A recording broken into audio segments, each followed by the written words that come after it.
Hello, everyone, and a very warm welcome to my channel Psych Content. I would like to take a moment to just thank all my regular viewers from the bottom of my heart for being with me through this journey. I really have felt that I have achieved quite a lot in such a short time, and I'm very grateful to each and every one of you who take some time out from their busy schedules to actually view my stuff. I'm always going to try my level best to make it worth your time. For those who are maybe new to my channel, please make yourself comfortable as we are now going to be talking about some not so talked about topics of psychology. Yeah, actually, I don't want to make it very, you know, I don't want to give it a name, so let's just not say psychology and let's just get started. We all possess a basic idea about what attraction is, like in general, but here today we'll be talking about using this particular skill to enhance the quality of our lives. This is a universally accepted fact that the like attracts the like, and this is what we are going to be talking about right now. Let me make it more clearer. We live in a universe which has tons of laws, the law of gravity being the most important one, maybe. For example, if you fall down from a hill or a mountain, it doesn't matter how good or bad you are surely going to hit the ground. I do not know about the consequences. You may die or you may not die, but you ought to hit the ground. So, similarly, the law of attraction simply states that everything that surrounds you right now in your life, of course, including the things that you're not happy about, and even perhaps complaining and crying, is of course attracted by you only and only. Yes, yes, I can see the frown on your face, and I know this is something very harsh to hear. And the first thought that would have arose in your heads might be that I didn't do it purposely, I don't want that, so on and so forth. Trust me, I am still one of you, and I still get such thoughts as to what and how can I attract such awful states in my life. But at the same time, I also believe in its existence and its working. Accepting its harsh reality, if you happen to accept this fact and this law in your life, then this attraction law has the capability to transform your life altogether. Attraction and the act of attracting is something that keeps happening all the time. You know it's by default, and that you attract something or the other all the time, be it positive or negative. It will happen with your wishes and even against it. If this gets to be the first time that you have come across this weird phenomena, then you may think that, oh, am I supposed to be sitting and monitoring my thoughts?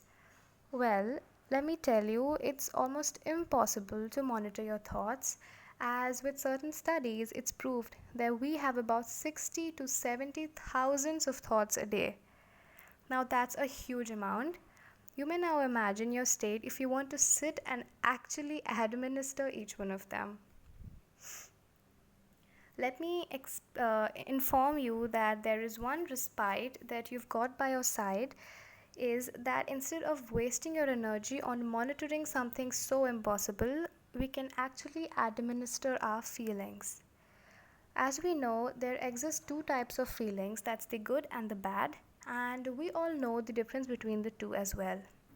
The good ones help us feel elated and empowered, whereas the feelings of anger and frustration push us into feeling awful and depressed.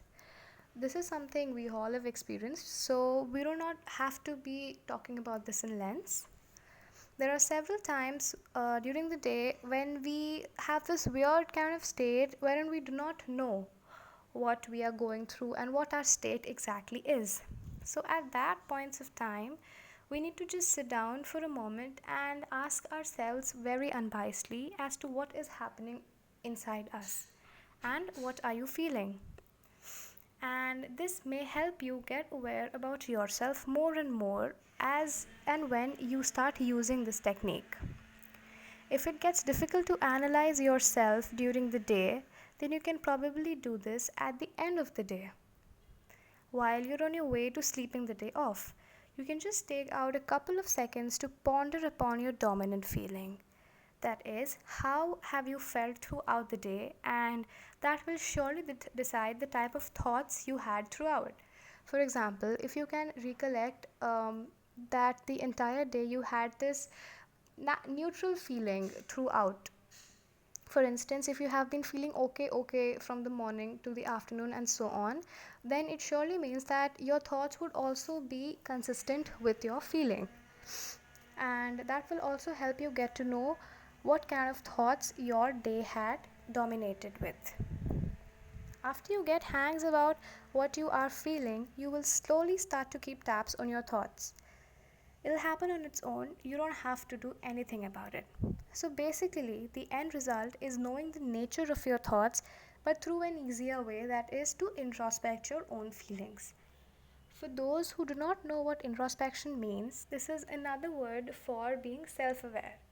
You have to just be self aware of how you feel, that's all. Our feelings then tell us about our thoughts, and then you know what frequency and what plane you are on. For example, if you're feeling angry and frustrated, you'll know that definitely your thoughts are of the negative nature, and abiding by the law, you are attracting negativity to yourself. I know there are going to be times when you do not want to attract negativity, but since your thoughts are of the negative nature, then you are going to attract it by any means. It's actually very simple. All we need to do is to stop several times during the day consciously and just ask ourselves as to what's exactly going on amongst us and inside us. There are several ways, of course, in which you can make the best out of this splendid law, and for that, you'll have to wait for my next video.